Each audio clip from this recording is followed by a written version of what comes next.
माहौल, ये मौसम मधुर हो सके और इस मधुर मौसम में हम शिव गुरु नाम का रसना घोल सकें। आइए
हेलो हेलो।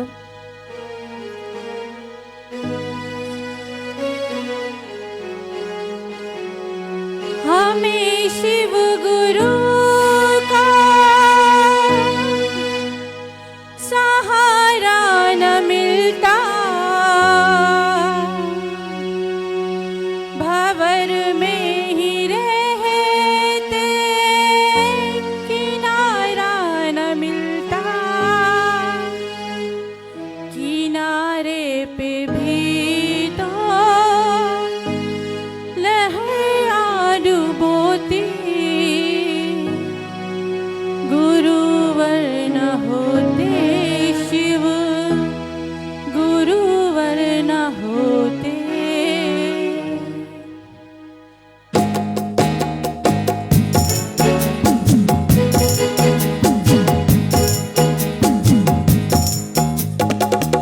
हमें शिव गुरु का सहारा न मिलता, भंवर में ही रहते किनारा न मिलता, किनारे पे भी तो लहरा डुबोती, किनारे पे भी तो लहरा डुबोती, गुरुवर न होते शिव,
गुरुवर न होते शिव गुरुवर न होते हमें और जीने की चाहत न होती हमें और जीने की चाहत न होती गुरुवर न होते शिव गुरुवर न होते गुरुवर न होते शिव गुरुवर न होते गुरुवर न होते शिव गुरुवर न होते।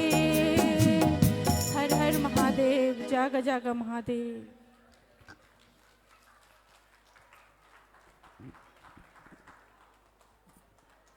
मैं अब सभी गुरु भाई गुरु बहनों से एक अनुरोध एक अपील करना चाहूँगा कि ये सभी शब्द साहब श्री और दीदी माँ के दिए हुए हैं, लेकिन मैं सुन रहा था आप लोगों को कि हर गुरु भाई गुरु बहन गुरु चर्चा करने से पहले जागा जागा महादेव, संभवे गुरुवे नमः, हर हर महादेव, फिर उसके बाद साहब को प्रणाम, दीदी को प्रणाम। नहीं, ऐसे नहीं, आपको तो प्रणाम करना है ना, प्रणाम करिए साहब को और महादेव को, और लोगों से कहिए, नहीं तो आप करेंगे, आने वाले कल में और भी लोग करेंगे। यह एक दूसरे तरह की। आइए अब हम आप सुनेंगे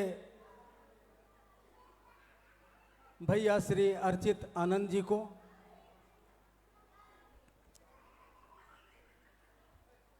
जो हमारे आपके बीच उपस्थित हैं। साहब दीदी के आध्यात्मिक संकल्प में इनकी सहभागिता सदा आदरणीय है।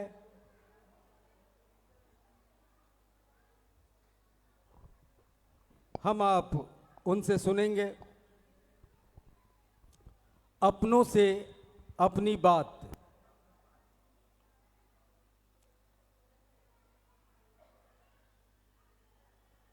श्री अर्चित आनंद जी।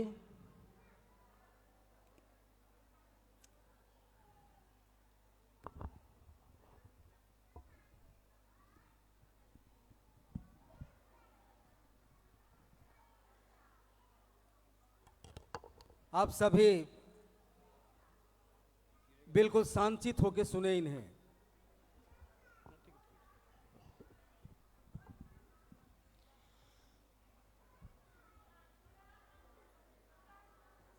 मेरे गुरु महादेव,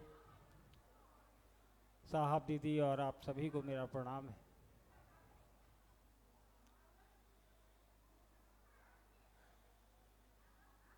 उद्घोषक महोदय ने कहा कि अपनों से अपनी बात करनी है, तो हम और आप जिस गुरु की बात करने के लिए यहाँ इकट्ठा हुए हैं,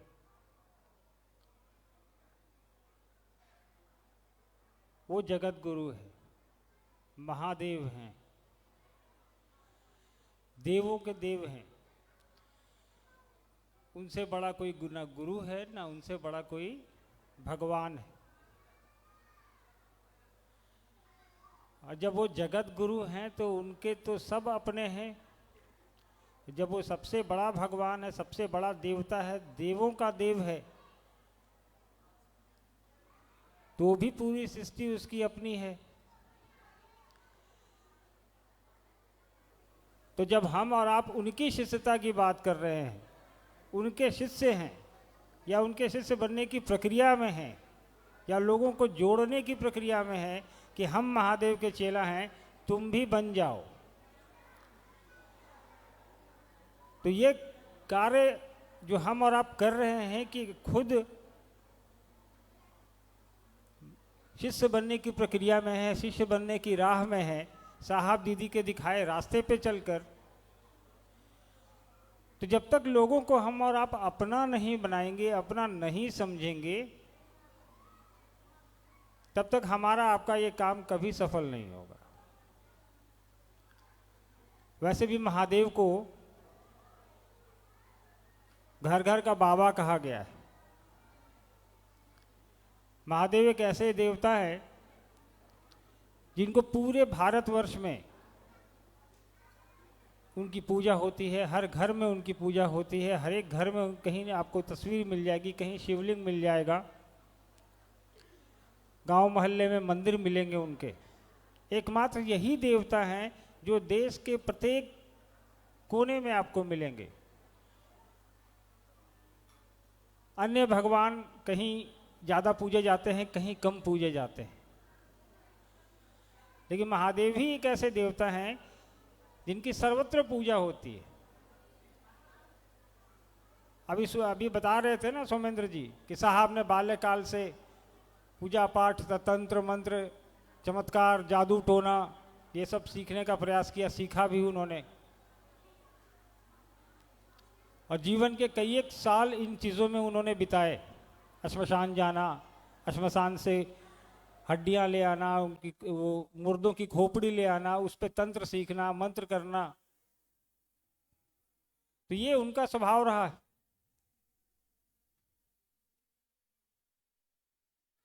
हमने बचपन से देखा उनको ऐसा करते हुए, जब से होश संभाला हम लोगों ने उनको देखा है ये सब करते हुए।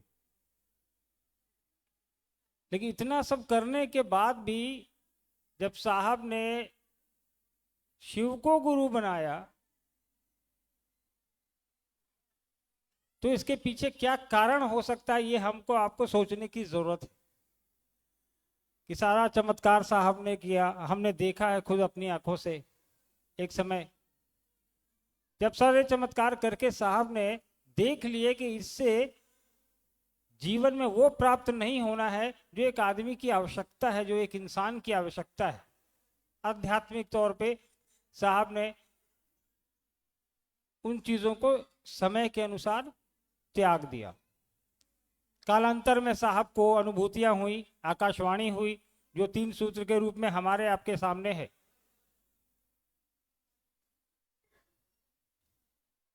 साहब ने कहा कि इतने साल साधना करके भी कुछ हासिल नहीं हुआ, इतना तंत्र मंत्र करके भी कुछ हासिल नहीं हुआ।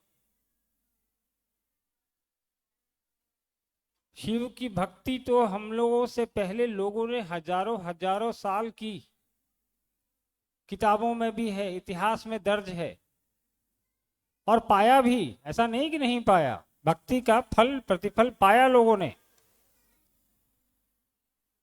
लेकिन भक्ति का जो समय था लोगों में, महादेव को प्रसन्न करने का जो समय था लोगों में, वो कितने वर्ष का था। लोग कहते हैं कि रावण भी, किताबें कहती हैं, इतिहास कहता है कि रावण भी महादेव का बहुत बड़ा भक्त था। हम लोगों ने सुना है कि उसने हजारों साल तपस्या की तो महादेव खुश हुए, महादेव प्रसन्न हुए। आज हमारी आपकी उम्र न हजारों साल की है, न हमारे आपके अंदर वो जज्बा है। साहब ने कहा कि शिव की शिष्टता एक अलग प्रक्रिया है जो पूजा से अलग है। उन्होंने कहा शिव को गुरु बनाने के लिए कोई दीक्षा की आवश्यकता नहीं। उन्होंने कहा कोई बंधन नहीं है, आपको कुछ भी नया नहीं करना है जीवन में। उन्होंने कहा कि आप जो कर रहे हैं वो करते रहिए, आप जिसकी पूजा कर रहे हैं वो करते रहिए, आप क्या खा रहे हैं खाते रहिए, आप क्या नहीं खा रहे हैं उससे कोई मतलब नहीं है, आप कौन से धर्म के हैं उससे कोई मतलब नहीं है। हमारा आपका इंसान होना ही ये पात्रता है कि हम और आप शिव को अपना गुरु बना सकते हैं।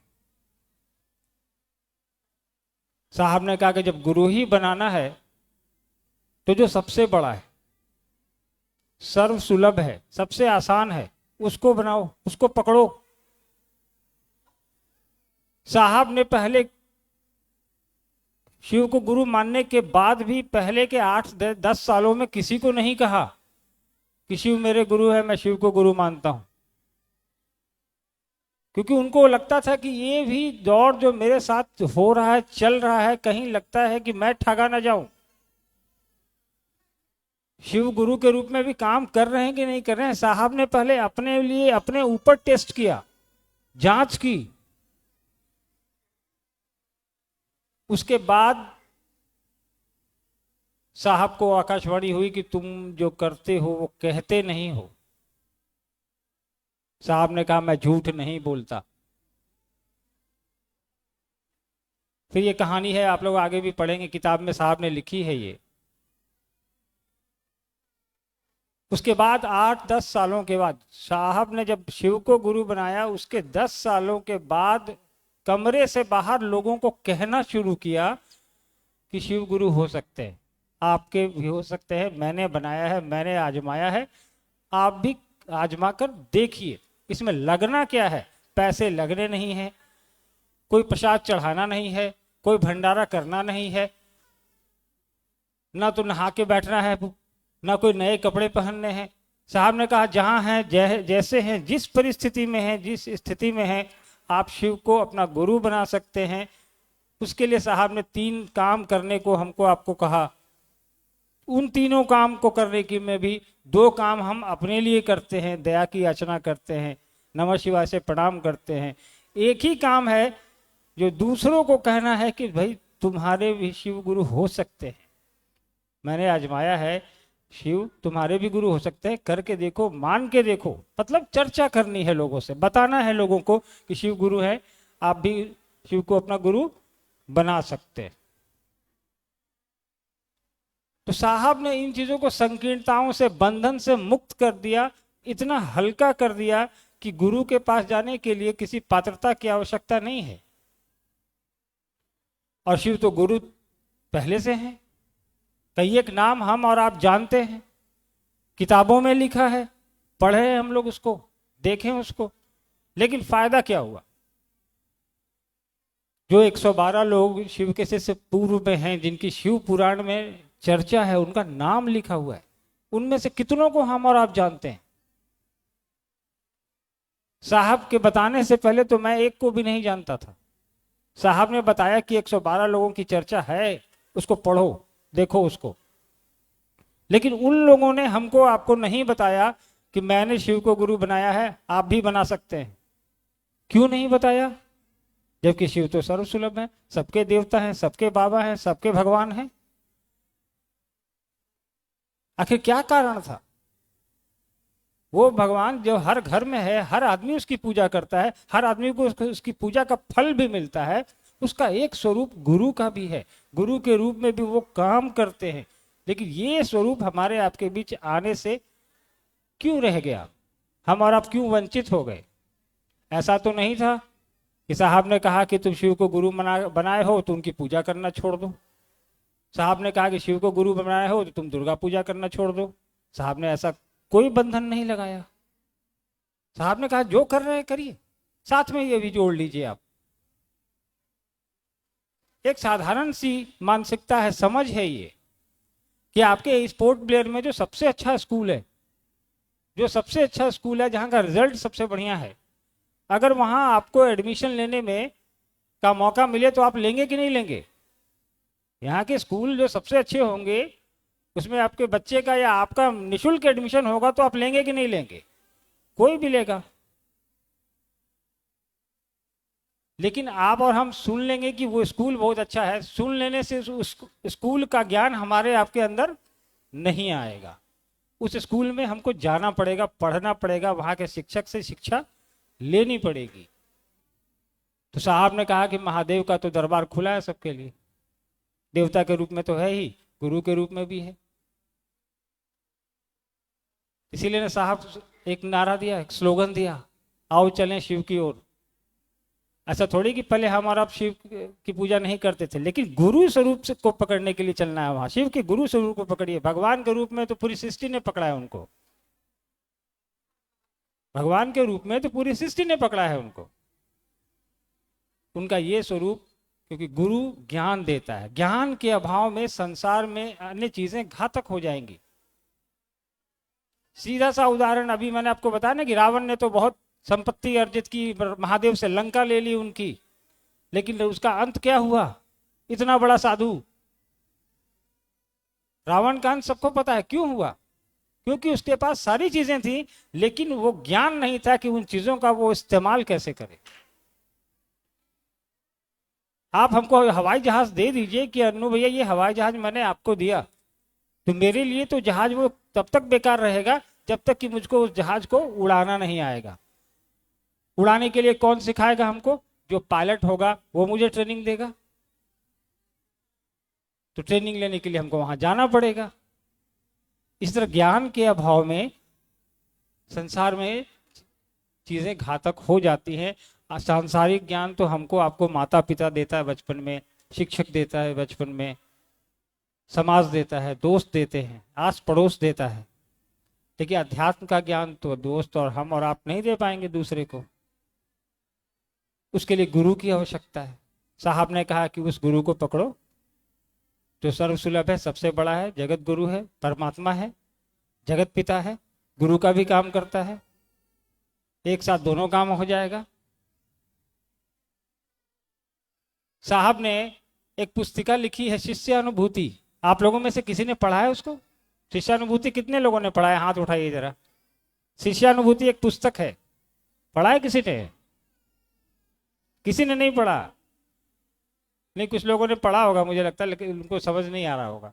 शिष्यानुभूति एक पुस्तक है, उसमें साहब ने अपनी अनुभूति लिखी है, और आज नहीं, आज से 30-35 साल पहले की वो लिखी हुई पुस्तक है।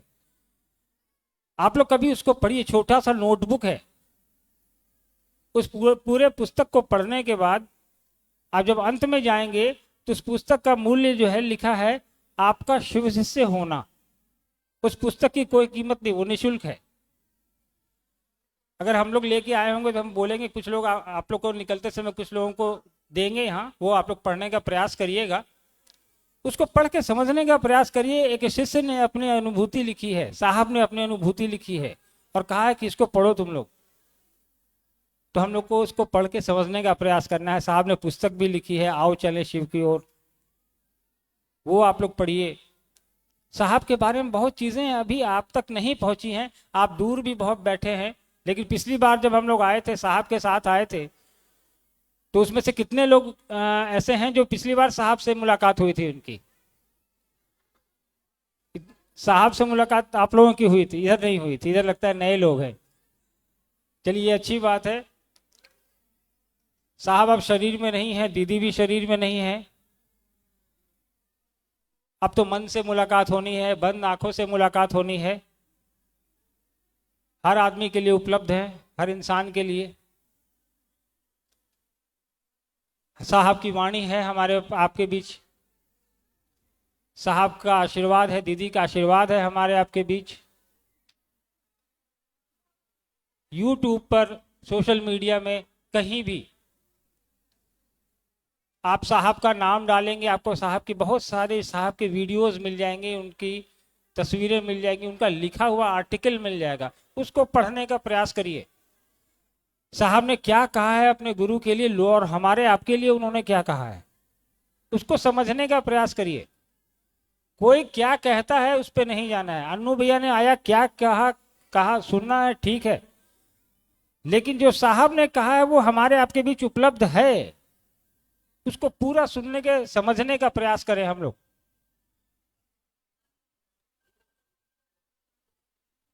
चलिए, आप लोग काफी देर से बैठे हैं, बरखा जी भी आप लोग के बीच है, आप लोगों से बात करेंगी इस उम्मीद के साथ कि पोर्ट ब्लेयर और अंडमान निकोबार में अगली मुलाकात किसी मैदान में हो। और साहब दीदी ने जो रास्ता हमको आपको दिखाया है, हम लोग उस पर चलकर इस पूरे यूनियन टेरिटरी को शिव की शिष्टता से ओत प्रोत करें, ये कामना है हमारी। और आप लोगों से ये फिर से गुजारिश है कि अपने महादेव के गुरु स्वरूप को इस अंडमान निकोबार में स्थापित करें। ये महादेव के प्रति सही गुरु दक्षिणा होगी हमारी आपकी, क्योंकि गुरु हमारे ऐसे हैं जिनको हम कुछ दे नहीं सकते। गुरु दक्षिणा में उनके गुरु स्वरूप की स्थापना करें, लोगों तक बात पहुंचाएं साहब दीदी की, यही हमारी गुरु दक्षिणा होगी उनके लिए। मुझको अनुमति दीजिए। आप सबको मेरा प्रणाम है। धन्यवाद।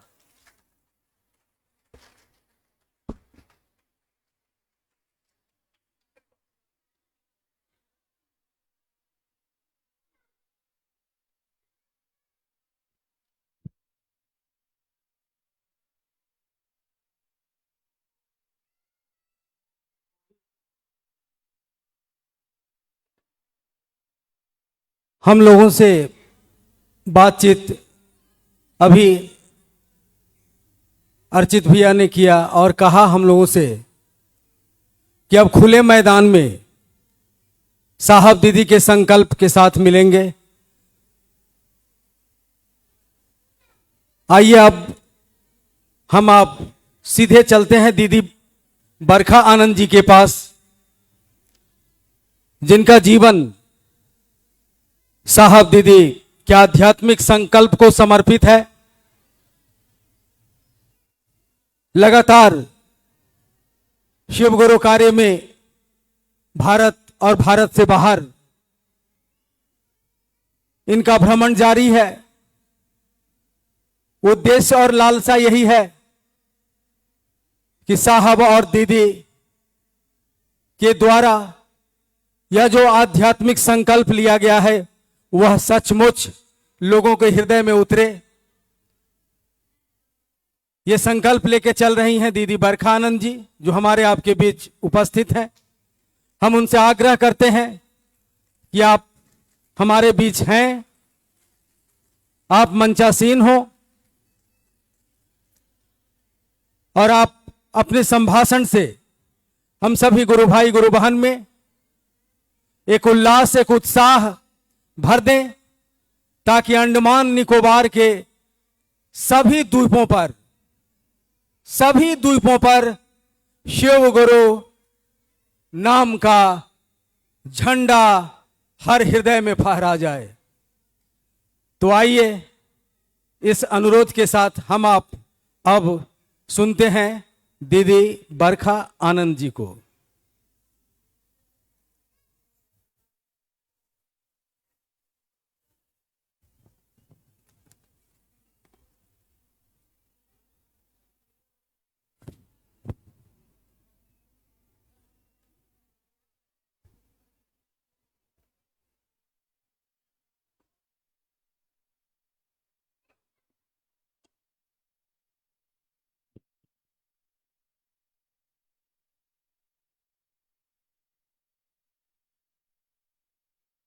मेरे गुरु महेश्वर शिव को मेरा प्रणाम है। इस कालखंड के प्रथम शिव के शिष्य और हम सबों के परम आदरणीय वरेण्य गुरु भ्राता साहब श्री हरिनानंद जी के चरणों में मेरा प्रणाम है। शक्ति स्वरूपा माँ नीलम आनंद जी के चरणों में मेरा प्रणाम है। और पोर्ट ब्लेयर के इस मैदान में, इस हॉल में उपस्थित आप सभी गुरु भाई और गुरु बहन के चरणों में मेरा प्रणाम। हम सबका बहुत सौभाग्य है कि आप सबने एक शिव गुरु महोत्सव का आयोजन किया और उसमें आने का मौका मिला है। इस आयोजन में, जैसा कि इसके नाम से ही स्पष्ट है, शिव गुरु महोत्सव या शिव गुरु परिचर्चा, यानी इसमें शिव गुरु हैं, बाकी सब शिव के शिष्य हैं। ये मंच भी गुरु का मंच है और इस मंच से शिव के शिष्य ही आते हैं, जाते हैं, अपने गुरु की बात करते हैं। कोई विद्वान नहीं, कोई शास्त्र का ज्ञाता नहीं, किसी ने शास्त्र और ग्रंथों का अध्ययन किया हो और तब जाके बोलता हो, ऐसी बात नहीं है।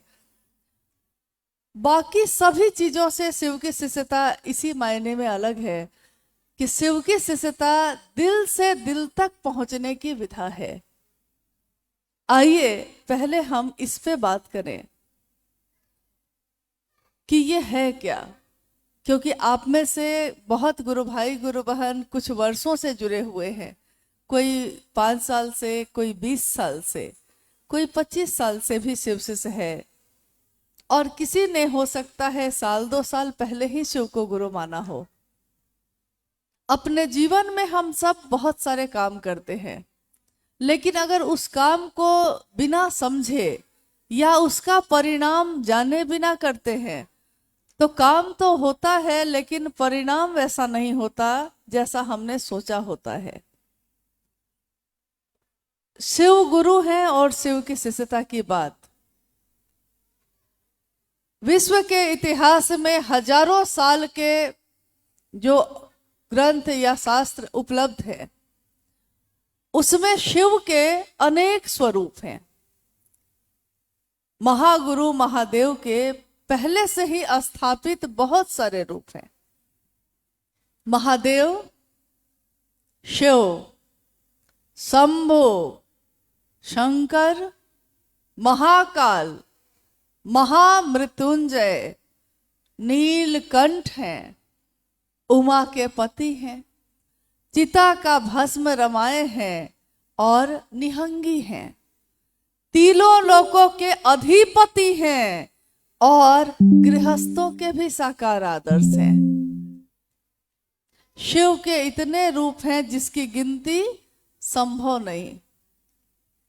नटराज भी हैं और परम शांत, अघोरी, औघरेश्वर, अपने आचार से सिखाते भी हैं, आचार्येंद्र हैं। अगर कोई कपालिक बन के जाता है तो कपालेश्वर हैं, अगर कोई अघोरी बन के जाता है तो अघोरेश्वर हैं, कोई उमा के पति के रूप में पूजा करता है तो उमा के पति हैं, गौरी शंकर हैं, और कोई गणेश के पिता के रूप में बुलाता है तो पिता के भाव से खड़े हैं। यानी जिस भाव से भी उस महादेव को हम पुकारते हैं, महादेव उसी भाव से हमको मिल जाते हैं, उसी रूप में। साहब ने कहा कि आपको महादेव जैसा नहीं बनना है, वो महादेव ही आपके जैसा बन जाता है। जैसे कि समंदर का पानी है तो वो समंदर में अथाह है, अथाह जल है उसमें, उसको ग्लास में रखिए तो वो ग्लास जैसा हो जाता है, कटोरी में रखिए तो कटोरी जैसा, और फिर से समंदर में डाल दीजिए तो समंदर के जैसा है, जिसकी गहराई पता नहीं चलती। पहली बार जब साहब का आगमन हुआ था अंडमान की धरती पे, वो दिन था नवंबर का पहला सप्ताह और 2018। आप सबको तो याद होगा, जो कुछ गुरु भाई गुरु बहन जो बैठे हैं, बड़े संजोग से मिल गए ये लोग भी। कहते हैं कि अगर भाव हो आपका करने का कुछ और करने जाइए, मनसा सही हो, नियत अच्छी हो, तो ये सारी कायनात भी, ये सारी दुनिया भी आपके उस नियत को, उस काम को करने में आपकी मदद करती है। और मनसा इतनी ही थी कि भारत के सभी राज्यों में महादेव की बात शुरू हो चुकी है, लेकिन अंडमान के बारे में पता नहीं चल पा रहा था। और जिस तरह से साहब का आगमन हुआ यहाँ, सबके लिए आश्चर्य की बात थी। एक तरफ जहां बिहार, झारखंड, बंगाल और उत्तर प्रदेश या अन्य राज्यों में शिव गुरु महोत्सव का आयोजन होता है तो लाखों लाख लोगों की भीड़ हो जाती है। वैसी जगहों को अब छोड़कर साहब, शिव के शिष्य हरिंद्रानंद साहब, अब उन जगहों पे चले जहां पे कोई जुड़ा नहीं है, और जुड़ा भी है तो कुछ लोग हैं जिनको मदद की जरूरत है। साहब ने कहा कि आप तो शिव गुरु के नाव पे सवार हो गए, आप तो महादेव को गुरु मानकर महादेव की जो नाव है उस पे सवार हो गए। तूफान आएगा तो बच जाइएगा, लेकिन उनका क्या, जो तट पे खड़े हैं, जो किनारे पे खड़े हैं और जो इंतजार कर रहे हैं इस बात का कि कोई आएगा और मेरा सोया भाग्य जगाएगा। हम अपने जीवन की अच्छी से अच्छी बात दूसरों से बांटना चाहते हैं, बांटते भी हैं। मेरा बेटा पढ़ाई में अच्छा है, कोई नहीं पूछता, लेकिन हम फोन करके उसके घर जाकर ये बताते हैं कि मेरा बेटा फर्स्ट डिवीजन से पास हुआ, मैंने बगल में एक जमीन खरीद ली है, मेरे गांव में घर बन गया, देखिए, जीवन में जो भी अच्छी चीज आती है हम दूसरों में बांटने चले जाते हैं, और मेरे जीवन में शिव गुरु के रूप में आए। तो जो सबसे सुंदर चीज हमको इस जीवन में मिली, हम उसको भी दूसरों में बांटना चाहते हैं। शिव शिष्य साहब हरिंद्रानंद जी ने भी ऐसा ही किया। शिव की शिष्यता की पृष्ठभूमि, उसकी व्याप्ति, उसका प्रयोजन, यानी जब शुरू हुई तो उससे पहले क्या हुआ, जब शिव का शिष्य इस धरती पे आए तो क्या हुआ, और उनका इतना महादेव का काम करना या महादेव का संदेश पहुंचाना, इसके पीछे उनका उद्देश्य क्या था, इसके बारे में सुबह से टुकड़े में ही सही लेकिन बात हो रही है। कम शब्दों में कहें तो सन 1948 में साहब हरिंद्रानंद जी का जन्म हुआ सिवान जिले में। 31 अक्टूबर का दिन था और सन 1948। अंडमान की धरती इस बात को जानती है कि जब आजादी मिली थी तो इस धरती के रहने वाले लोगों ने कैसा महसूस किया होगा, क्योंकि पूरे भारतवर्ष में हर जगह तो आजादी का महोत्सव मनाया जा रहा था, लेकिन ये धरती एक और नाम से पूरे भारत के लोग जानते हैं।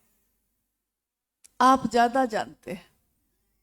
यहां एक ऐसा जेल बनाया गया और उस जेल में जिनको रखा जाता था, कहा जाता था कि काले पानी की सजा दी जाती है, यानी चारों तरफ पानी ही पानी है, कोई यहां से बच के नहीं जा सकता, इसलिए सजा के लिए इस जगह को चुना गया। लेकिन कालांतर में जब देश आजाद हुआ और जो यहां आए यहीं के होके रह गए, बस गए, इस धरती को उन्होंने अपनी मां बनाया, अपनी जगह बनाई, और यही काले पानी के बीच बना हुआ, समंदर के बीच बना हुआ ये टापू, आज दुनिया के लोग इस जगह को देखने आते हैं। यानी पहले जो इसकी पहचान थी, इसकी पहचान बदली, यहाँ के लोगों ने बदला, अपने मन से, अपने वचन से और अपने कर्म से दुनिया के लोगों को यहाँ आके अच्छा लगता है। एक दिन ऐसा भी हो कि लोग इस धरती पे इसलिए भी आए कि शिव की शिष्यता कितनी सुंदर है, जो यहाँ पल्लवित है, पुष्पित है और सुगंधित है।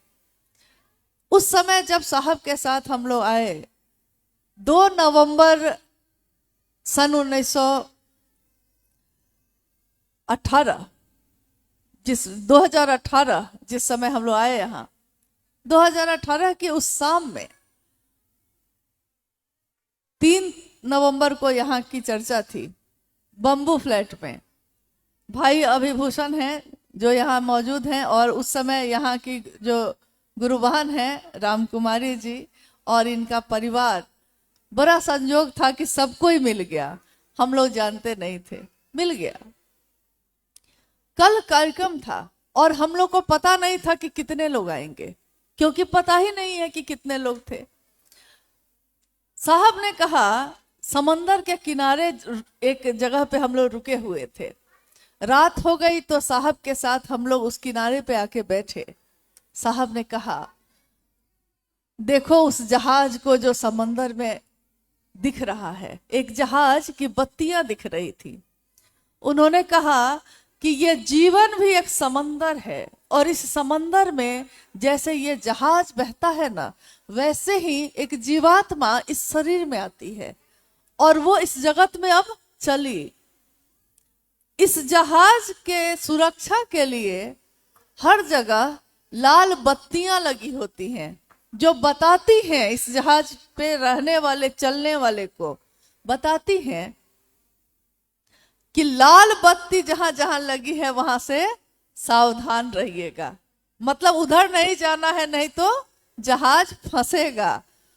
रास्ता दिखाती है कि इस रास्ते पे चलिएगा तो सुरक्षा है, शांति है और सब कुछ है जो आप चाहते हैं। इस जीवन के भवसागर में साहब हरिंद्रानंद जी ने शिव का शिष्य बनने की विधा दी। उन्होंने कहा, उनका ये संदेश शिव जन जन के गुरु हैं, आइए भगवान शिव को अपना गुरु बनाए। जब उन्होंने कहना शुरू किया था, लोगों ने कहा कि वो भगवान तो है ही, हम उनको गुरु क्यों बनाएं? भगवान महादेव को गुरु बना के तो हम छोटा करेंगे। साहब ने कहा कि शिव के दो रूप हैं, एक है दान दाता का और एक है ज्ञान दाता का। दान दाता जो स्वरूप है, जिसमें महादेव जो मांगिए सो दे देते हैं, उससे तो दुनिया के लोग जुड़े हुए हैं, लेकिन ज्ञान दाता स्वरूप से दुनिया के लोग न जाने क्यों नहीं जुड़े। क्योंकि चीजें अच्छी लगती हैं, क्योंकि सामान अच्छा लगता है, क्योंकि ये संपत्ति और वैभव अच्छा लगता है, लेकिन ज्ञान अच्छा नहीं लगता, क्योंकि उसमें सीखना पड़ता है, उसमें परिमार्जन करना पड़ता है। और गुरु अपने शिष्य को अपने जैसा बनाते हैं। महादेव जब गुरु होंगे तो अपने शिष्य को कैसा बनाएंगे? अपने जैसा। कोई भी गुरु अपने शिष्य को अपने जैसा बनाता है। महादेव के बारे में जो भी हम जानते हैं, क्या जानते हैं? वो महादेव कैसे हैं? भोला बाबा, और काल को भी जिससे डर लगता है, महाकाल। यानी काल के अंदर में पूरी दुनिया है, पूरी दुनिया के लोग हैं, लेकिन काल भी जिससे डरता है वो है महाकाल। और जगत गुरु शिव का जो स्वरूप है, उससे बहुत कम लोग जुड़े। इसका एक कारण यह भी हो सकता है कि महादेव से हमको लगता था कि भगवान है वो, हम कैसे जुड़े, हमको आता क्या है? हम लोग सामान्य तो हैं, अति सामान्य लोग हैं।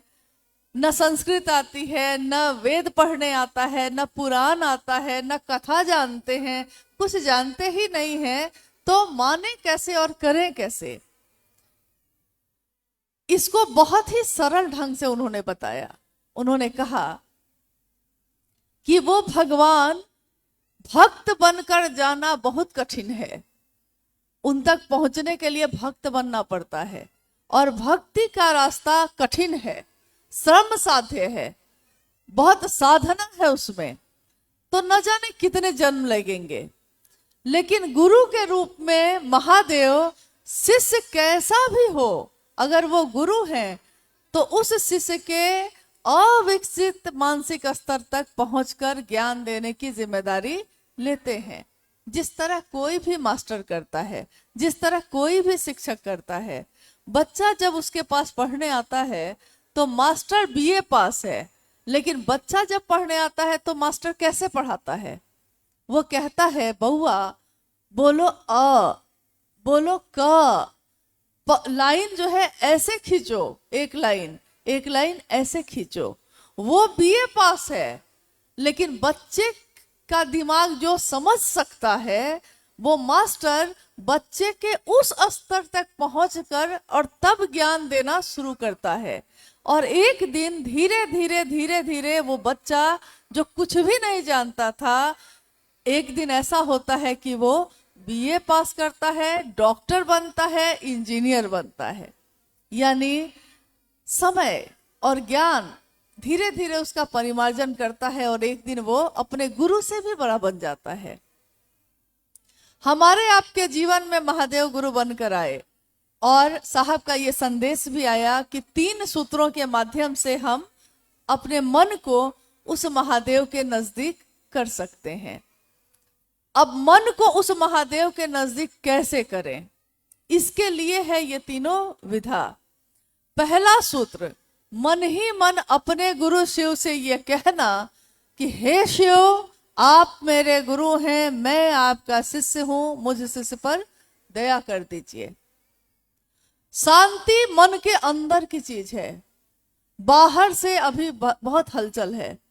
अगर हम कहें भी कि आप चुप हो जाइए, आप चुप हो जाइएगा, सन्नाटा हो जाएगा, लेकिन अंदर तो हलचल ही है। और अगर मन में हलचल है तो शरीर कभी शांत हो ही नहीं सकता। कोई पैर इधर करेगा, कोई हाथ इधर करेगा, कोई बगल वाले से बात करेगा, कहीं भी बैठा हो वो, तब भी वो ऐसा करेगा। कोई मुंह में कुछ डाल के चबाएगा, कोई कुछ करेगा, कोई कुछ करेगा। क्यों करेगा ऐसा? क्योंकि उसका मन तो बेचैन ही है। वो कहीं बैठा है लेकिन उसका मन वहां नहीं। तो मन यहाँ नहीं है तो शरीर पे उसका असर दिखता ही दिखता है। आप देख के समझ जाइएगा कि वो व्यक्ति मन से आपके साथ है या नहीं है। जैसा हमारे जीवन के रिश्ते में होता है। हमारे जीवन में कितने रिश्ते हैं, माता पिता के, भाई बहन के, पति पत्नी के, बच्चों के। कितने रिश्ते ऐसे हैं 20 साल हो गए शादी के, 25 साल हो गए, लेकिन मन में प्रेम नहीं हो सका। विवाह हो गया है तो निभा दिया है, मन में प्रेम पैदा नहीं हुआ। प्रेम नहीं हुआ तो परवाह नहीं हुई, निभाया, परवाह नहीं की। महादेव को गुरु बनाकर भी हम निभाते तो हैं, लेकिन परवाह कर सकते हैं अगर तो परवाह करिए, क्योंकि वो मेरा है। जैसे मेरा बच्चा मेरा है, जैसे मेरा परिवार मेरा है, जैसे मेरी चप्पल मेरी है, जैसे मेरे कपड़े मेरे हैं। वो कपड़ा निर्जीव, वो चप्पल निर्जीव, वो पॉकेट में रखा हुआ पैसा भी निर्जीव है, लेकिन मेरा है तो हमको पता होता है कि मेरे बैग में कितना पैसा है। पैसा नहीं बोलता, ये साहब ने बार बार कहा। पैसा नहीं बोलता आपको कि दीदी हम आपके बैग में हैं और इतना है, इतना रुपया और इतना पैसा है, वो नहीं बोलता। लेकिन हम जानते हैं क्योंकि मेरा है वो। इसी तरह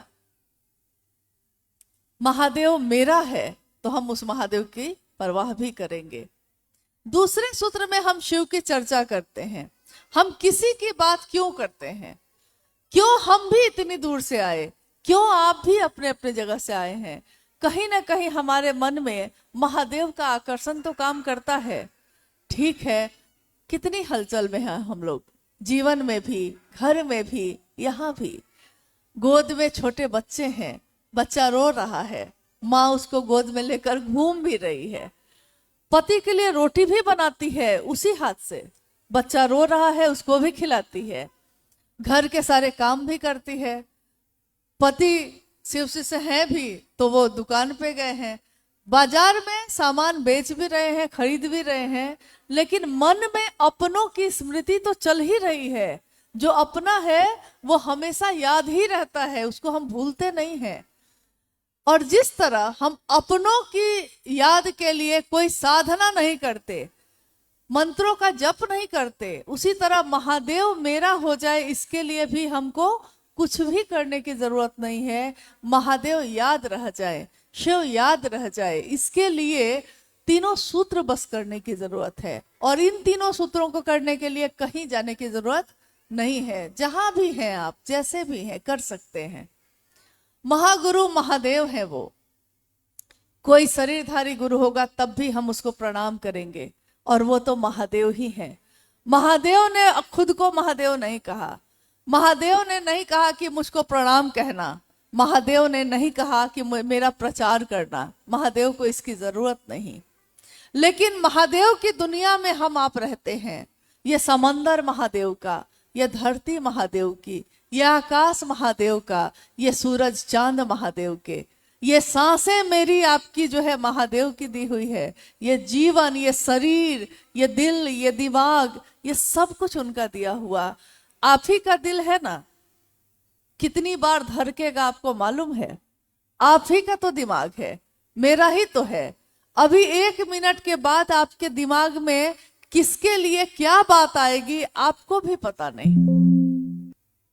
अभी जिससे प्रेम करते थे, अगले दिन पता चल रहा है कि सबसे बड़ा दुश्मन वही हो गया। मेरा ही तो दिल है, किसी को प्रेम करता है और किसी से नफरत करता है। दिल तो मेरा है, इस दिल पे भी मेरा नियंत्रण नहीं है, इस जीवन पे नहीं है, अपनी सांसों पे नहीं है। लेकिन तब भी हमको अहंकार होता है कि मेरा है ये। और जिस दिन हमारा मन ये समझ जाता है कि महादेव के नियंत्रण में ही सब कुछ होता है, उस दिन हम समर्पित होना सीखते हैं। समर्पण, एक निष्ठता। शिव की शिष्यता में कुछ भी अस्थाई या अनिवार्य साहब ने नहीं कहा। उन्होंने कहा सिर्फ शिष्य भाव अस्थाई होना अनिवार्य है। धीरे धीरे होता है, एक दिन हो जाता है, फिर वो बदलता नहीं। विचार बदलते हैं, भाव टूटते हैं, प्रेम नहीं टूटता।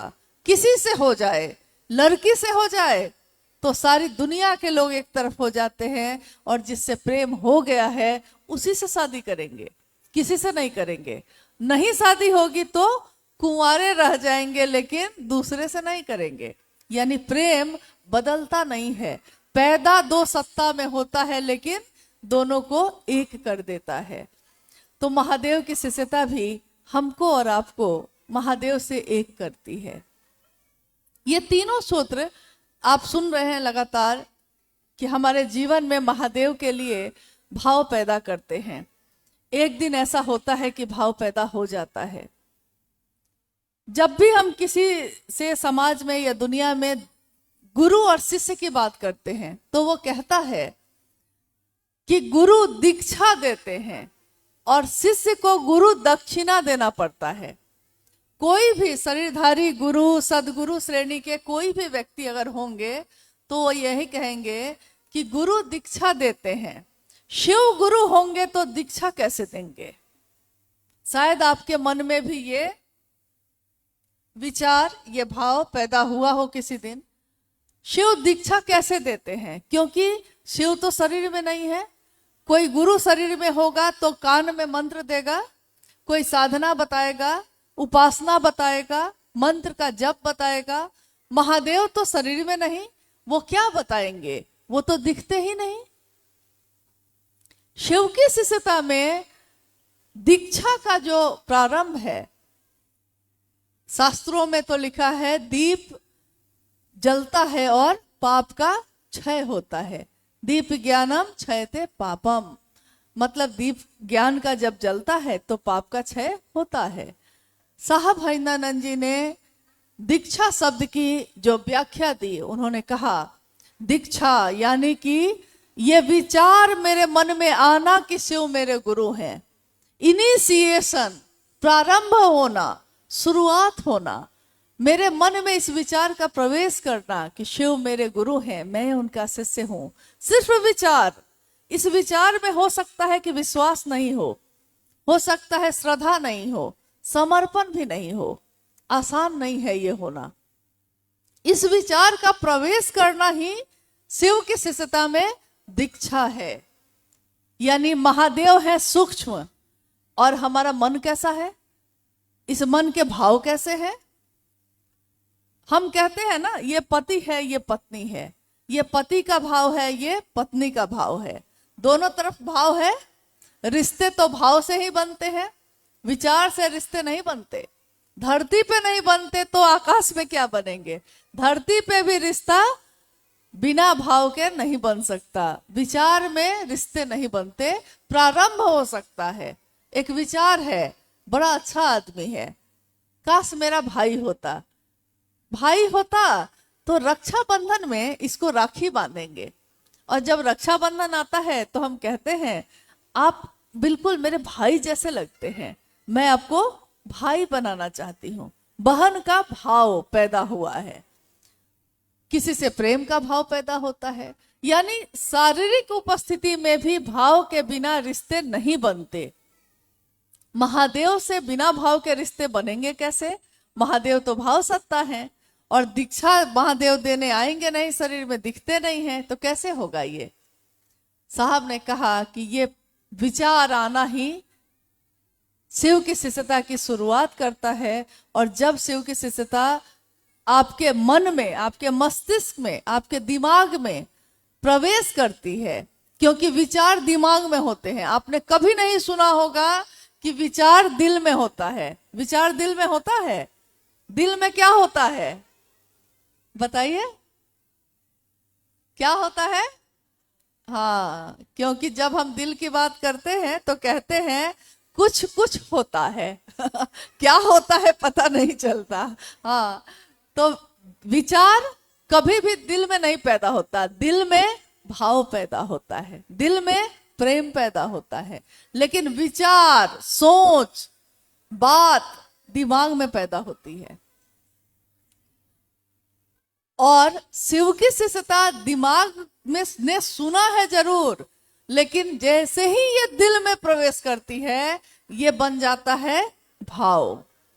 जैसे कि कोई बिया है, विचार, विचार मतलब मान लीजिए एक बीज, और उस बीज को अगर धरती में लगा दीजिए तो पौधा निकलेगा कि नहीं? वो पौधा यानी कि भाव, भाव भी टूट सकते हैं, पौधा कुचल सकता है। कोई अभी अभी भाव में आए थे और किसी ने खराब से कह दिया तो हम इस हॉल से उठ के चले जाएंगे। बेकार आए थे, शिव चर्चा में आए थे इतना सोच के, उसने अच्छे से बात नहीं की, इसलिए हम अब जा रहे हैं। भाव टूट गए, पैदा हुआ था टूट गया। आपने कभी सुना है प्रेम टूटता हो? प्रेम कभी टूटा है? चाहे वो इंसान का इंसान से हो जाए, चाहे इंसान का खुदा से हो जाए, चाहे इंसान का स्वयं महादेव से हो जाए, प्रेम कभी नहीं टूटता।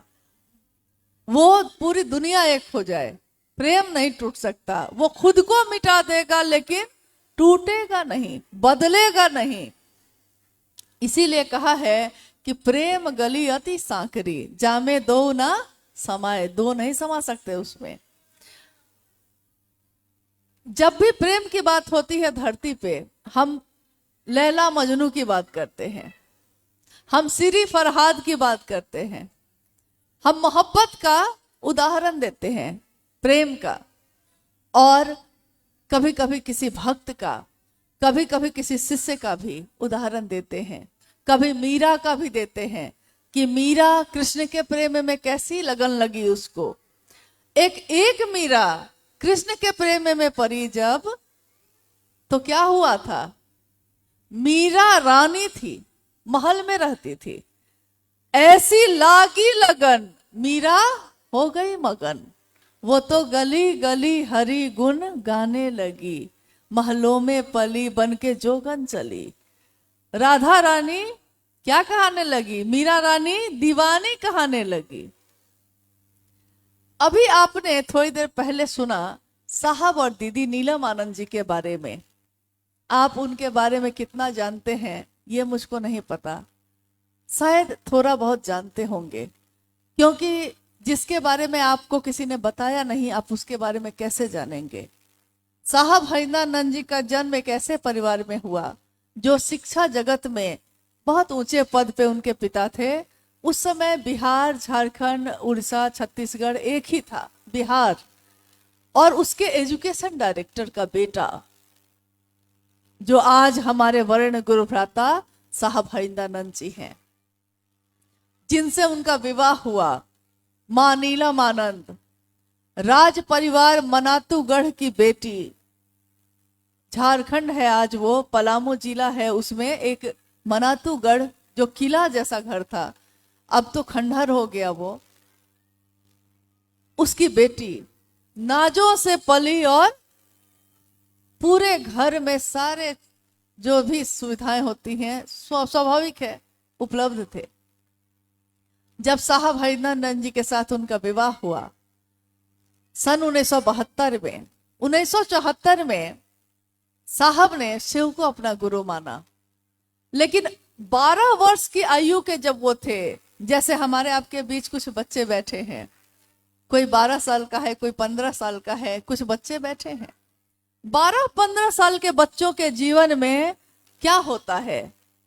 मोबाइल पे देखना, वीडियो गेम खेलना, अभी के समय में यही होता है। जब साहब थे 12 साल के, उस समय के बच्चे खेलते थे कबड्डी, कैरम, लूडो, यही खेलते थे, यानी खेल था उनके जीवन में। साहब हरिंदानंद जी जो 12 साल की आयु में, उससे भी पहले शिव की तस्वीरों पे पानी से, पाइप से पानी गिरा रहे हैं, और तस्वीर जो है वो कागज की होती थी उस समय, कागज की तस्वीर गल के गिर जाती थी। उनकी माँ कहती, क्या कर रहे हैं बरकू आप? वो कहते, मैं देखता हूं कि महादेव में कितनी ताकत है। महादेव कागज का है, गल के गिर गया। और 12 साल की आयु होते होते उनके जीवन में कुछ ऐसे लोग मिले जिन्होंने कहा कि चमत्कार सीख सकते हो, चमत्कार सीखने की भावना जागी।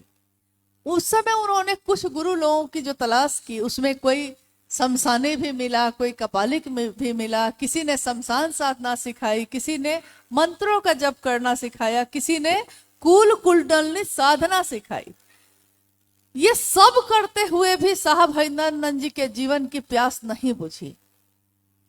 और इधर घर का हाल ये था कि उनकी माँ राधा देवी को आसपास के लोग कहने लगे थे कि आपका जो बेटा है बड़ा वाला बिगड़ गया, क्योंकि वो अघोरी हो गया है, क्योंकि वो शमशान में जाता है। मतलब जो शमशान में जाता है वो दुनिया की नजर में बिगड़ गया। तो इनकी माँ थी, वो उनको दुख हुआ। उन्होंने दुखी मन से अपने बेटे हरिंदरानंद जी से कहा, बरकू, लोग कहते हैं कि आप विक्षिप्त हो गए हैं, लोग कहते हैं कि आप बिगड़ गए हैं। मैं माँ हूं, मुझको सुन के बुरा लगता है। आपके पिता इतने बड़े अधिकारी हैं शिक्षा जगत के, आप पढ़िए ना, कोई बड़े अफसर बनिए। आपके बाद 3 भाई बहन हैं, आपको देखकर वो लोग सीखेगा। हम भी अपने घरों में कहते हैं, जो बड़ा बच्चा होता है उसको कहते हैं कि अरे तुम बनो, नहीं तो बाकी भाई बहन भी बिगड़ जाएंगे। वो भी उस दिन यही कह रहे थे। सोचिए, 12 साल की उम्र में साहब हरिंदरानंद जी ने अपनी माँ से कहा था, माँ, स्कूल में मेरे मास्टर कहते हैं कि भगवान जो हैं उनके बारे में जब बताते हैं तो हम लोग पूछते हैं कि हम लोग का जन्म कैसे हुआ, तो मास्टर साहब बताते हैं कि भगवान के पास से आए हैं। जब बच्चे का जन्म होता है तो हम लोग यही कहते हैं, बच्चा कहाँ से आया है? भगवान के पास से आया है। और किसी की मौत हो जाती है तो लोग कहते हैं कि भगवान के पास चला गया। यानी ये बात तो तय है कि आता भगवान के पास से है और जाता भगवान के पास है। साहब हरिंदरानंद जी ने अपनी माँ से कहा, माँ, जब एक इंसान भगवान के पास से आता है और भगवान के पास जाता है, वो भगवान इंसान के पास क्यों नहीं आता? मैं चाहता हूं कि भगवान इंसान के पास आए और एक दिन मैं लेकर आऊंगा। देखिए, उस दिन जो उन्होंने कहा था, सन 1974 का वो समय था जब उन्होंने शिव को अपना गुरु बनाया। और बाद के 8 सालों तक उनको लगता था कि सच में गुरु हैं भी कि नहीं महादेव। लेकिन उनके जीवन में घटनाएं होने लगी, चमत्कार होने लगे, और धीरे धीरे उनके मन ने ये समझ लिया कि शिव सचमुच में गुरु हैं वो दिखाई नहीं देते। ठीक वैसे ही जैसे हम समझते हैं कि सांस लेते हैं, सांस देते हैं, तब न जीवित है। हवा चारों तरफ है, वो हवा दिखाई नहीं देती, लेकिन अगर उस हवा में ऑक्सीजन ना हो, हम सांस ले ना सकें, छोड़ ना सकें, तो हम जीवित रहेंगे? वो हवा दिखाई तो नहीं देती। वैसे ही उनके मन ने ये महसूस कर लिया कि महादेव दिखाई नहीं देता लेकिन है। और तब उन्होंने दूसरों से कहना शुरू किया। तब तक पहली बार बीपीएससी की परीक्षा में बैठे वो और डिप्टी कलेक्टर की परीक्षा उन्होंने पास कर ली। किसी को विश्वास नहीं हुआ कि जो दिन रात शमशान जाता है वो इतनी बड़ी परीक्षा एक बार में कैसे पास कर गया। लोग साधु बनने के लिए अपने घर को छोड़ देते हैं, लोग तपस्या करने के लिए ब्रह्मचारी बनकर हिमालय की गोद में चले जाते हैं।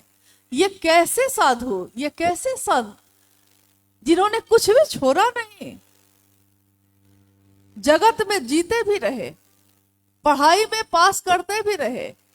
पिता चाहते थे कि कोई पदाधिकारी बनिए तो पदाधिकारी भी बन गए, लेकिन उनके जीवन का एक ये पहलू है और उनके जीवन का दूसरा पहलू, जब उन्होंने शिव को अपना गुरु बनाया। और जब बनाया तो बनाया, प्रेम बदलता नहीं है, बना लिया तो अब वही मेरे हैं, अब दूसरे रास्ते पे हम नहीं जाएंगे। तो बाद में लोगों से उन्होंने कहना शुरू किया। पहले महोत्सव में जैसे आज क्या हुआ कि जब 10 बजा तो 2-3 जो भाई है हम लोग के साथ, उन्होंने कहा कि बहुत कम लोग हैं, बहुत कम लोग हैं। मुझको हंसी भी आई, तो मैंने कहा कि जितना महादेव की दया से बात हुई होगी उतने लोग तो आ ही जाएंगे। लेकिन मुझको उस समय याद आया कि जब साहब हरिंद्रानंद जी ने मां नीलमानंद जी के साथ पहला शिव गुरु महोत्सव बिहार में किया था, तो क्या आपको पता है उस समय कितने लोग थे उसमें? कितने थे? कभी सुना है किसी से? 13 लोग थे बस। शिव गुरु महोत्सव पहली बार जब हुआ था बिहार में, गढ़ बरवारी एक शमशान स्थल है, उसी के मंदिर के प्रांगण में बांस की झाड़ियां थी चारों तरफ और 13 लोग थे बस।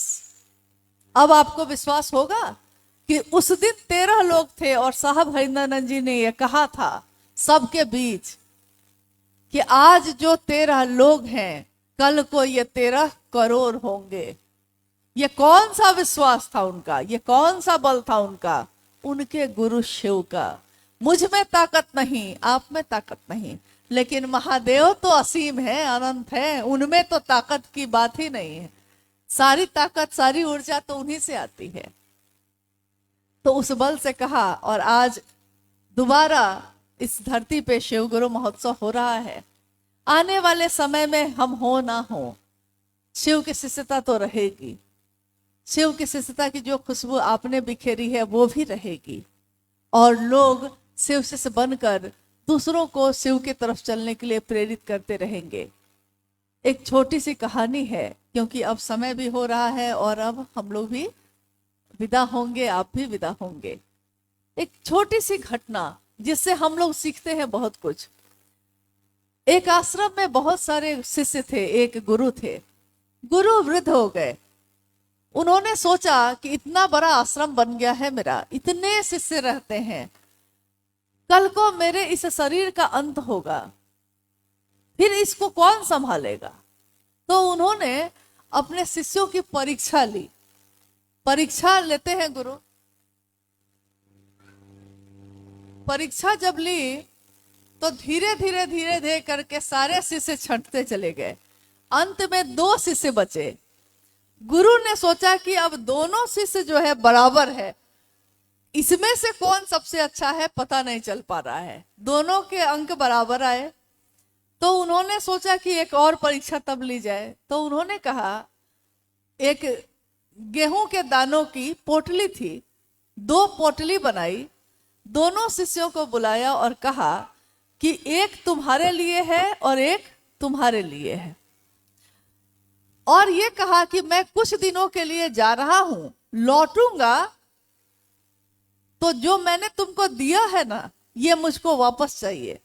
मतलब तुमको अमानत देके जा रहा हूं, रखना, लौटने पे मुझको वापस करना। गुरु चले गए। पहले शिष्य ने सोचा गुरु की दी हुई चीज है, बेशकीमती है, इसको तो बहुत संभाल के रखना चाहिए। तो उसने अपनी तिजोरी में जाकर उसको बंद कर दिया। गुरु की दी हुई चीज है, भाव तो बहुत अच्छे थे। दूसरे शिष्य ने सोचा कि गुरु ने दिया है, थोड़ा सा ज्ञान था उसको, उसने सोचा रख दूंगा कहीं खराब ना हो जाए। तो आश्रम के पीछे जो जमीन थी उसने क्या किया, उसको खेत बनाया, जमीन को, और खेत की क्यारी बनाई और गेहूं के दाने को उन खेतों में लगा दिया। 3 महीने बाद गुरुजी लौटे वापस। पहले शिष्य को बुलाया और कहा कि जो मैंने तुमको दिया था वापस करो। उस शिष्य ने कहा गुरुजी बहुत अच्छे से रखे हैं। गया दौड़ के लाने, निकाला, लाया, पोटली खोली गई तो क्या हाल हुआ होगा? क्या? दाने सब सड़ गए थे, क्योंकि पोटली में बांध के रख दीजिएगा तो वो सड़ ही जाएगा। और दूसरे शिष्य को बुलाया, कहा कि मेरी पोटली वापस करो। अब वो शिष्य घबरा गया, उसने कहा गुरुजी मेरे हाथ में नहीं है। गुरु ने पूछा कि तुम्हारे हाथ में नहीं है तो कहाँ है?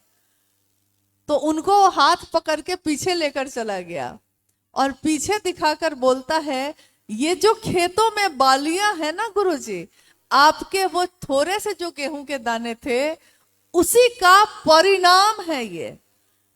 तो अब मैं कैसे दूं? अब सोचिए गुरुजी ने किसको चुना होगा? उसको जिसने गुरु की दी हुई चीज को और बढ़ाया। एक दिन साहब यहां आए, उन्होंने शिव के शिष्यता का दान दिया, शिव का ही दान दे दिया। कहा कि तुम लोग बढ़ाना, और गुरु का आदेश था, ये शिव का आदेश था, जो तुम करते हो दूसरे को करने को कहना। गुरु के आदेश को उसने दूसरों तक पहुंचाया। साहब हरिंदरानंद जी ने दूसरों तक पहुंचाया और कहा इसको बढ़ाना। हम शिव के शिष्य बन के अगर घर में बैठे रह गए तो वो शिष्यता बढ़ेगी या मेरे साथ ही खत्म हो जाएगी। लेकिन अगर उसको धरती पे लोगों के दिलों में स्थापित कर दीजिएगा तो वो बढ़ेगी। एक बिया 1000 बिये को पैदा करता है। एक पेड़ लगता है एक बिये से, लेकिन वो पेड़ जब लग जाता है तो उसमें 1000 बिये पैदा होते हैं और उससे 1000 पौधे बनते हैं जो विशाल बगीचे का निर्माण करते हैं। शिव की शिष्यता शुरू हुई थी एक ही दिल से, एक दिल में ही प्रवेश हुआ था, साहब हरिंदरानंद जी के दिल में। दीदी नीलम आनंद जी ने उसका पोषण किया, साथ दिया। एक बहुत बड़े उद्देश्य के लिए वो चले। महल में पली बेटी अपने पति के साथ गांव गांव शहर शहर गई, इस बात का संदेश लेकर कि शिव को अपना गुरु बनाइए। इस उद्देश्य में, इस काम में उनकी कोई कामना नहीं थी। न तो ये थी कि मुझको भोग मिले, न तो ये थी कि मुझको मोक्ष मिले, न तो ये थी कि मुझको सम्मान मिले, न तो ये थी कि लोग मुझको जाने। बस इतनी ही कामना थी कि मेरे गुरु शिव जो हैं इतने सुंदर हैं, इतने अच्छे हैं। सत्यम शिवम सुंदरम। सत्य कौन है तो शिव है, सुंदर कौन है तो शिव है। जिसका क्षय नहीं होता कभी वो कौन है तो शिव है। और गुरु के रूप में जो परम अतुलनीय शांति देते हैं वो भी शिव है। तो साहब हरिंदरानंद जी ने और दीदी नीलम आनंद जी ने इस काम को जन जन तक पहुंचाया। आइए हम सभी भी अपने जीवन में इस काम को आगे बढ़ाएं। शरीर खत्म होता रहेगा, फिर से शरीर का जन्म होता रहेगा, आत्मा नहीं मरती। ये हम नहीं कहते, हजारों साल के इतिहास में हमारे ऋषि मुनि कहते हैं। बहुत बातें जो उन्होंने उस समय कही आज विज्ञान साबित करता है। ये शरीर है नश्वर, खत्म होगा, लेकिन ये जीवात्मा नश्वर नहीं है, ये शिव का अंश है। 70-80 साल के जीवन के लिए तो बहुत सारी योजना है। कितने जगह घर बनाएंगे, कितनी गाड़ी खरीदेंगे, कितना बैंक बैलेंस होगा, कितनी चीजें होंगी, कितने गहने होंगे। 70, 80, 90 साल, इससे ज्यादा ये जीवन नहीं रहेगा। कितना रहेगा ये भी नहीं जानते हम, लेकिन उसके लिए तो बहुत सारी योजना है, बहुत सारे प्रबंध है। इस जीवात्मा की जिसकी उम्र हजारों साल की होगी या पता नहीं कितनी होगी, जब शिव का अंश है तो शिव ही है। यह जो जीवात्मा है, इसकी जो यात्रा है, इसके लिए हमने क्या सोचा है? दुनिया भोगने के लिए है, भोगिए, लेकिन भुक्त नहीं होइए। ये हॉल लिया है कार्यक्रम के लिए तो हॉल में कार्यक्रम करिए और चलिए। ये धरती पे आए हैं तो रहिए, अच्छा भोजन करिए, अच्छा पहनिए। शिव के शिष्य तो हर जगह आनंद में ही रहते हैं। वो नमक रोटी खा के भी उतने ही खुश रहते हैं जितना कोई हलवा पूरी खा के होता है, तो रहते ही रहते हैं। लेकिन इस जगत में भोग को भोगिए जरूर, भुक्त मत हो जाइए। गाड़ी खरीदते हैं अपने लिए, गाड़ी में एक खरोच आ जाती है तो मन घोर हो जाता है। कपड़ा खरीदते हैं, अच्छा लगेगा, कपड़े में एक खरोच लग जाए तो मन घोर हो जाता है। तो साहब ने कहा इस मन को इतना मजबूत बनाओ कि ये मन एक दिन कहे कि कुछ भी ना रहेगा तो महादेव तो रहेंगे। वो महादेव तो असीम है, अनंत है, और उसकी ताकत का कोई लेखा जोखा नहीं है। शास्त्रों ने कहा कि अग्नि स्तंभ की तरह, जैसे जिसका ना आदि पता है ना अंत पता है, स्वयं भू कहा गया उनको। उसी शिव को, जगत गुरु शिव को अपना गुरु बनाने का ये आवाहन है साहब हरिंदरानंद जी का। इस आवाहन में आइए हम सभी शामिल हों। और चाहे आप फिर मिले ना मिले, लेकिन अपने जीवन में बस इतना करिएगा कि मन ही मन उस शिव से दया मांगिएगा। कहीं भी कोई मिले तो उससे महादेव की बात करिएगा, शायद आपके मन में भी महादेव प्रवेश कर जाए। जिसकी बात हम सबसे ज्यादा करते हैं, नींद में भी वही दिखाई देता है। और उस महादेव को जैसे आता है वैसे ही प्रणाम करिएगा। माला पे जप कर सकते हैं तो माला पे करिएगा, कुछ भी नहीं आता है तो सांसों पे करिएगा। सांसों की माला पे जप लूं मैं शिव का नाम, इस सांसों की माला पे मैं शिव का नाम जप लूं। इस सांसों की माला का की कोई गिनती नहीं होती। जब जन्म हुआ तो शुरू हुई, जब शरीर खत्म होगा तो खत्म होगी। यानी इस पूरे जीवन के माला पे उस शिव का नाम हम जप सके, ऐसी दया मेरे गुरु शिव हम सबों पर करे। हमारा आपका जीवन शिवमय हो, सुखमय हो। और हम अपने गुरु को गुरु दक्षिणा में, जैसा भाई अनुज जी ने कहा, अर्चितानंद जी ने कहा, गुरु दक्षिणा वही होती है, शिव शरीर में नहीं। आपके कपड़े की जरूरत नहीं उनको, आपके पैसे की जरूरत नहीं, आपके फल आपकी मिठाइयों की जरूरत नहीं, भाव की जरूरत है। जिस तरह किसी भी रिश्ते में भाव की जरूरत होती है, शिष्य भाव दे सके, ये तीनों सूत्र निस्वार्थ भाव से कर सके, ये तीनों सूत्रों का जो हम करने की का तरीका है, प्रक्रिया है, यही गुरु दक्षिणा है। क्योंकि कृतज्ञता, एहसान मानना, अपने गुरु के लिए झुकना, यही सबसे बड़ी गुरु दक्षिणा है। हम अपने गुरु को ये दे सकें। और जैसा सुबह से ये बात हो रही है कि अंडमान निकोबार की इस धरती पे बहुत सारे द्वीप हैं, हर जगह ये बात, ये संदेश पहुंच सके, इसमें आपके सहयोग की जरूरत है। आप सब थोड़ा ही सही लेकिन महादेव के लिए भी करने की कोशिश करिएगा। चलिए अब हम लोग आप लोगों से विदा लेते हैं। फिर जीवन रहा, फिर पाए तो जरूर आएंगे, लेकिन आए ना आए, एक दूसरे के दिलों में ये स्मृति हमेशा ताजी रहे, अच्छी रहे, जगी रहे। महादेव मेरे गुरु हैं, आपके भी हैं। और अगर ये बना रह गया तो हमारा आपका रिश्ता तो हमेशा रहेगा। शायद इस जन्म में शरीर खत्म हो जाए, लेकिन शिव शिष्यों का रिश्ता कितने जन्मों का होगा हम नहीं जानते। एक बार साहब से मैंने पूछा था कि आपके लिए जो हम सबका मन इतना लुभाता रहता है, ये कि कहते नहीं है कि तेरा मुझसे है पहले का नाता कोई, ऐसे ही तो दिल को नहीं लुभाता कोई। तो साहब ने कहा था कि शिव से जो आज हैं लाखों की संख्या में, इन सभी से मेरा रिश्ता हजारों वर्षों से है, कितने जन्मों से है, ये एक जन्म का रिश्ता है ही नहीं। तो ये मेरा विश्वास है कि ये इस जन्म का रिश्ता सिर्फ हमारा आपका नहीं है, पहले का भी था और आगे भी रहेगा ही रहेगा। इसलिए जब ये तय है कि साथ ही रहना है, तो आइए प्रेम से शिव भाव में रहते हैं। हम सबका जीवन शिवमय हो, सुखमय हो, इसी की कामना करती हूँ। अपने गुरु शिव को प्रणाम करती हूँ और आप सभी के भी चरणों में मेरा प्रणाम है।